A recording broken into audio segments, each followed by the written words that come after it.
There's a version of suffering that hides so well behind confidence, achievement, and charm that most people never think to look for it, not because it's rare, but because it's specifically designed unconsciously to be invisible. Today, we're covering 5 signs of that hidden suffering, different from the ones people usually point to, because these 5 show up in places nobody thinks to look, in how someone experiences other people's joy, in how they handle stillness, and how they respond to being loved well. Let's start with something important before we go further, because this episode approaches the topic differently than a simple checklist of confidence versus insecurity. These 5 signs aren't really about outward behavior in the way people usually expect.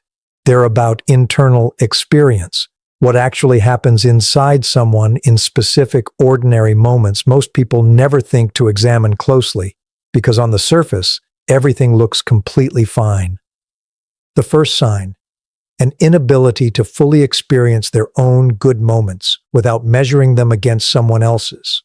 This shows up in small, almost invisible ways. Receiving genuinely good news, a promotion, a compliment, a moment of real success, and within seconds, almost involuntarily, some part of their mind redirects toward comparison. Not gratitude, not simple enjoyment. A quiet, automatic calculation. Who else has this? Who has more of this? Is this actually as good as it should be compared to what someone else achieved? This isn't ordinary ambition, and it isn't healthy motivation.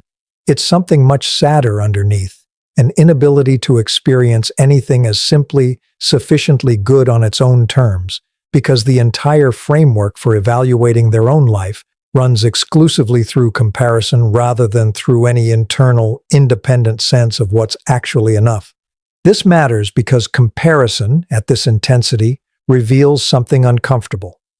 A person operating from genuine internal security experiences their own good fortune directly. This is good, I'm grateful, this matters to me, without needing to first locate it on a scale relative to everyone else's outcomes. The compulsive comparer has never actually developed that direct channel. Every experience has to pass through an external ranking system before it can register as real, which means even genuinely wonderful moments in their life get quietly hollowed out by an immediate, involuntary need to know where they rank, robbing the moment of whatever simple satisfaction it should have provided on its own. The second sign: a visible, sometimes barely disguised discomfort at witnessing other people's uncomplicated joy, particularly joy that has nothing to do with them at all. This is subtle, and it often gets mistaken for simple disinterest, but pay close attention to what actually happens on someone's face, in their tone, in their sudden need to redirect the conversation, the moment someone nearby experiences a moment of genuine, unself-conscious happiness. A friend's excitement about an achievement, a stranger's obvious delight at something small and simple, a sibling's genuine joy at their own child's milestone. Watch for the almost imperceptible tightening, the quick pivot toward a story about themselves, the subtle undercutting comment delivered as a joke that isn't quite a joke. This reaction reveals something specific and genuinely painful underneath the surface. Witnessing someone else's uncomplicated happiness, especially happiness that isn't contingent on comparison or achievement, functions as an unwelcome reminder of an experience they don't actually know how to access themselves. It's not envy in the simple sense of wanting what someone else has. It's something closer to grief, disguised as irritation, at witnessing a kind of ease that feels permanently unavailable to them, no matter how much they achieve or accumulate. The third sign: chronic, unexplained restlessness, specifically during moments of genuine stillness, rather than during obviously stressful or demanding situations.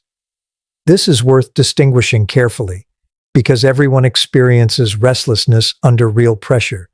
That's ordinary and doesn't indicate anything particularly revealing. What's worth paying attention to is restlessness that surfaces specifically in quiet, unstructured, genuinely peaceful moments. A vacation with nothing scheduled, an evening with no plans, a weekend morning with nowhere to be. Watch for someone who cannot seem to tolerate this specific kind of stillness without manufacturing some reason to disrupt it.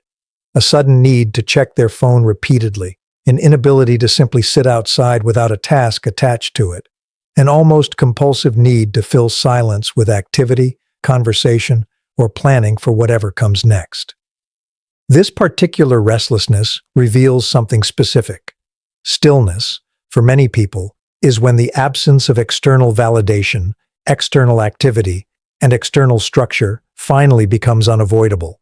And for someone whose entire sense of self depends on those external inputs, genuine stillness can feel less like relaxation and more like a low-grade emergency, because there's nothing left in that quiet moment to distract from whatever emptiness exists underneath the usual noise and momentum of daily achievement and interaction.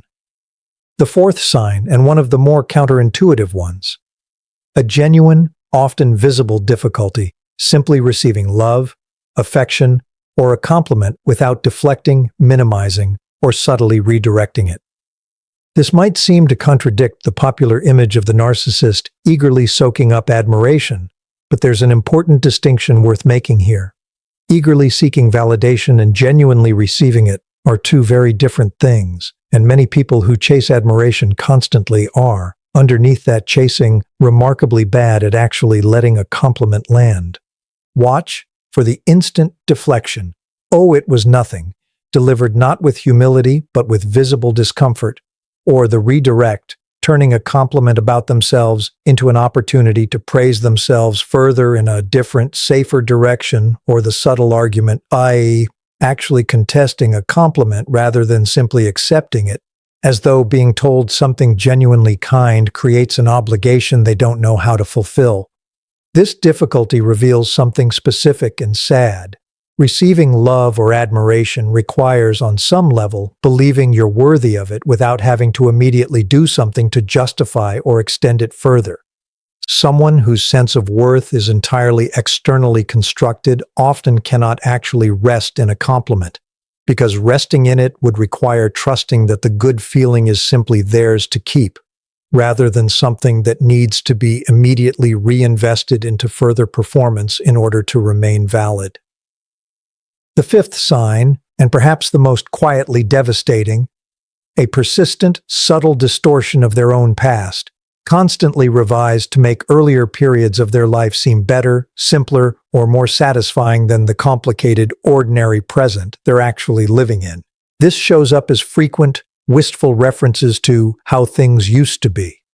An old job, an old relationship, an old chapter of life, described in increasingly idealized terms that don't quite match how that same period was actually described by the same person while they were still living through it. This isn't ordinary nostalgia, which most people experience occasionally and harmlessly. It's something more specific, an inability to find the present moment satisfying on its own terms, which produces a compulsive retreat into an increasingly fictionalized past that gets rewritten again and again, specifically to provide the sense of contentment the actual present moment consistently fails to deliver. This distortion reveals something important: contentment. For many people carrying this pattern always seems to exist somewhere else, in a past that's been quietly edited into something better than it actually was, or in a future accomplishment that hasn't happened yet. The present, whatever it actually contains, rarely gets experienced as sufficient, which means an enormous amount of psychological energy gets spent constantly relocating the site of potential happiness, rather than ever actually inhabiting whatever good exists in the moment currently being lived. I want to say something important about why these 5 signs, taken together, paint a different picture than the more commonly discussed signs of narcissistic suffering. These aren't about grandiosity or explosive reactions to criticism or the more obvious outward-facing behaviors that get discussed constantly online. These 5 signs are quieter, more internal, and in some ways more revealing, precisely because they show up in moments that have nothing to do with conflict or ego threat at all.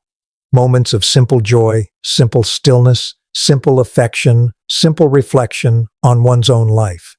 The fact that suffering surfaces even in these ordinary low-stakes moments reveals something important. This isn't a pattern that only activates under pressure. It's a constant, quiet undercurrent, present even when everything on the surface looks completely fine. I want to be honest about something before we move into the second half of this conversation, because it matters for how this information actually gets used. Recognizing these 5 signs in someone doesn't obligate you to fix them. Doesn't mean their behavior toward you becomes acceptable simply because it originates from genuine pain. And doesn't require you to extend endless patience while waiting for them to somehow resolve a pattern that, in most cases, requires sustained professional support to actually shift. What it does offer is a more accurate, more complete picture of what's actually happening underneath behavior that often gets misread as simple confidence, simple ambition, or simple charm, a picture that matters far more for your own understanding than it will ever matter for changing anything about them directly. And this is exactly where we're headed in the second half of this conversation. What these 5 quieter signs actually reveal about the specific developmental origins of this pattern, why understanding them changes how you interpret behavior you've likely misread for years, and why this understanding, once again, is ultimately far more valuable for your own clarity and peace than it will ever be for anyone else's healing. Let's talk about what these 5 quieter signs actually reveal about where this pattern comes from. Because understanding the origin doesn't excuse anything, but it does explain something important about why these particular 5 behaviors, out of all the possible ways suffering could show up, are the ones that surface so consistently. Here's the thread that connects all 5 signs, and it traces back to something specific. An early environment where a child's worth was made conditional on performance, comparison, or usefulness, rather than being treated as a given, simply because the child existed. This doesn't necessarily mean overt cruelty. Sometimes it looks like well-meaning parents who praised achievement constantly, but rarely acknowledged the child directly, or a household where love was real, but consistently contingent on being the best, the most impressive, the one who reflected well on the family. A child raised this way learns very early and very thoroughly an equation that becomes almost invisible by adulthood. My worth is not inherent. It has to be continuously earned, continuously proven, continuously measured against some external standard, because there was never a stable, unconditional baseline of worth established early enough to rely on later. This single early equation explains all 5 signs with remarkable consistency. The compulsive comparison in the first sign exists because worth was never internally generated. It has always required external ranking to register as real, exactly the way it did in childhood. The discomfort at others' uncomplicated joy in the second sign exists because that kind of joy, unearned and uncomplicated, was never modeled or available in their own early experience, making it feel foreign and faintly threatening to witness in someone else. The restlessness during stillness in the third sign exists, because stillness, in childhood, likely wasn't a safe space either. It was probably the exact condition under which a child would notice, uncomfortably, that nobody was actively affirming them in that moment, training an entire nervous system to associate quiet with a kind of unbearable emptiness rather than rest. The difficulty receiving love in the fourth sign exists because love, in that early environment, always came with strings attached, making unconditional affection feel suspicious or undeserved, something that has to be immediately repaid rather than simply accepted. And the distorted, idealized past in the fifth sign exists because the actual present in childhood was probably never good enough on its own terms either, training a habit of relocating satisfaction somewhere else, a better time, a different place, rather than ever learning to find it in the moment actually being lived. I want to say something important about why tracing this origin matters, beyond simple explanation. It reveals that none of these 5 signs are actually about the specific adult relationships where they show up. They're the visible residue of a template built decades earlier, replaying itself in every subsequent context, regardless of who's actually present. This matters enormously for anyone who's spent years wondering what they did wrong to produce this behavior in someone close to them. The honest answer, revealed by tracing these origins, is usually nothing. This pattern was fully formed long before you arrived, and it would have surfaced in some version with almost anyone who occupied your position in their life. I want to talk about why this understanding changes how certain confusing behaviors get reinterpreted, because this is genuinely useful, practical information rather than simply an interesting theory. Once you understand that comparison, discomfort with others' joy, restlessness and stillness, difficulty receiving love, and idealization of the past are all symptoms of the same early wound, you stop needing to interpret each individual instance as a fresh, isolated offense requiring a fresh explanation. Instead, you can recognize the pattern for what it actually is. The same old equation, running quietly in the background, regardless of the specific circumstance triggering it in any given moment. This doesn't make the behavior easier to live with necessarily, but it does make it easier to stop taking personally, because you can see clearly that it was never actually about you at all. I want to address something important as we bring this to a close, because it's the piece that ties this entire two-part conversation together. Understanding these 5 quieter signs and their developmental origin gives you something valuable, but it's crucial to be honest about what it doesn't give you. It doesn't give you the ability to fix this pattern in someone else, doesn't obligate you to remain in a relationship that's causing you real harm while you wait for insight to somehow arrive on its own, and doesn't require you to feel responsible for healing a wound that was formed long before you ever entered the picture. What it gives you instead is the ability to see clearly, which is genuinely valuable in its own right, entirely separate from whether that clarity ever changes anything about the other person at all. I want to leave you with an image, because I think it captures everything we've walked through today better than any explanation could.